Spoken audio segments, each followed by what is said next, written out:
Peddi cinema కథ విన్న తర్వాత మామూలు స్థితికి రావడానికి దాదాపుగా 25 నిమిషాల నుంచి 30 నిమిషాల సమయం పట్టిందంట ప్రొడక్షన్ డిజైనర్ అవినాష్ కొల్ల గారికి.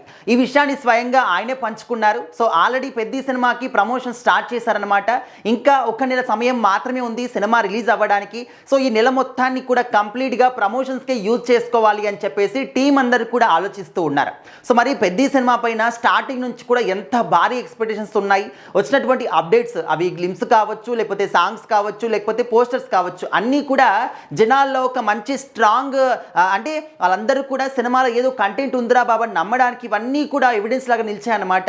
అండ్ దానికి తోడు ఆ ఒక అప్డేట్స్ వచ్చినటువంటి విత్ ఇన్ మినిట్స్లోనే వైరల్ అవ్వడం కానీ, హాట్ టాపిక్గా మారడం కానీ, వాటి గురించి అందరూ కూడా మాట్లాడుకోవడం కానీ, సో ఈ విధమైనటువంటి ఇంపాక్ట్ని పెద్ద సినిమా క్రియేట్ చేసింది. సో అంత మంచి ఇంపాక్ట్ వచ్చిన తర్వాత సినిమాని సరైన సమయానికి రిలీజ్ చేస్తున్నారంటే ఇప్పటికి ఒక 3 సార్లు సినిమాని పోస్ట్పోన్ చేశారు, ఒకసారి మళ్ళీ ప్రీపోన్ కూడా చేశారు.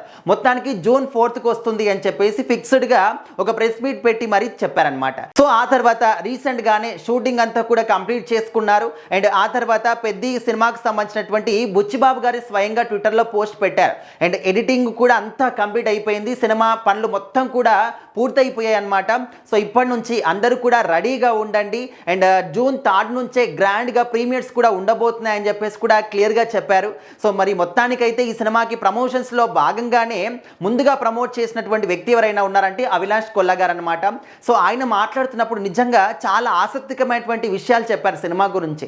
అసలు ఫస్ట్ నేను ఈ సినిమా స్టోరీ విన్నప్పుడు అసలు మామూలు స్థితికి రావడానికి అదంతే అంటే ఇదంతా కూడా నేను చూస్తున్నటువంటి విషయం కాదు, వింటున్నటువంటి విషయం కాదు, నేనే ఒక స్టోరీలో ఉన్నాను, ఆ కథలో నేను ఊహించుకుంటున్నాను విధంగా ఊహలోనే తేలిపోతున్నాను. దాని నుంచి బయటకు వచ్చి మామూలు స్థితికి రావడానికి దాదాపు 25 నిమిషాల సమయం నాకు పట్టింది. సో అంత అద్భుతమైనటువంటి స్టోరీ బుచ్చిబాబు గారు రెడీ చేశారనమాట.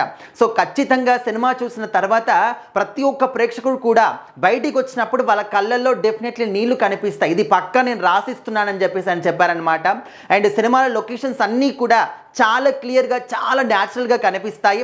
దాదాపుగా 80% లొకేషన్స్ అన్నీ కూడా మేము రియల్ లొకేషన్స్లోనే తీసాం. అండ్ అవసరం అంటే చాలా ఎక్కువగా అవసరం వచ్చిన చోటు మాత్రమే ఒక ఆర్టిఫిషియల్ ఉపయోగించి మేము సెట్ వేయడం జరిగింది. సో మరి ఆ సెట్లో కూడా చాలా న్యాచురల్గా, ఎట్లా అంటే ఈ సినిమా స్టోరీ అంతా కూడా 70s, 80s, 90s ఆ మధ్యలో జరిగినటువంటి స్టోరీ కాబట్టి సో మరి ఆ ఒక్క వాతావరణానికి ఏ విధమైనటువంటి సెట్లు సెట్ అవుతాయని చెప్పేసి చాలా రీసెర్చ్ చేసి మరి చాలా కష్టపడి న్యాచురల్ లొకేషన్స్ని మేము సెట్టింగ్గా వేయడం జరిగింది. సో అవి కూడా మీకు ఎక్కడ కూడా సెట్టింగ్ లాగా అనిపించవు. సినిమా చూసినంత సేపు కూడా ఖచ్చితంగా ఇది రియల్ లొకేషన్ అనే విధంగా అలాంటి ఫీల్ మీకు కలుగుతుంది. చాలా రీసెర్చ్ చేసి ఈవెన్ రామ్ చరణ్ గారి చేతిలో ఉన్నటువంటి ఆ బ్యాట్ కావచ్చు, గద కావచ్చు, అవి కూడా చాలా రీసెర్చ్ చేసి క్లుప్తంగా పరిశీలించిన తర్వాత ఆ రోజుల్లో వాతావరణానికి తగ్గట్టుగా ఇవన్నీ కూడా మేము రెడీ చేసుకోవడం జరిగిందని చెప్పేసి ఆయన చెప్పారు.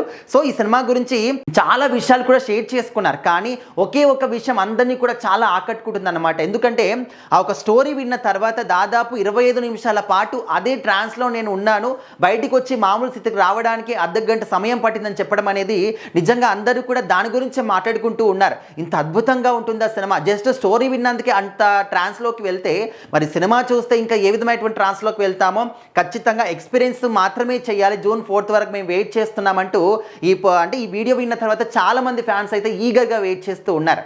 మరి మీరు ఏ విధమైనటువంటి ఫీల్ని సొంతం చేసుకున్నారని మాటలు విన్న తర్వాత ఖచ్చితంగా కామెంట్ చేయండి.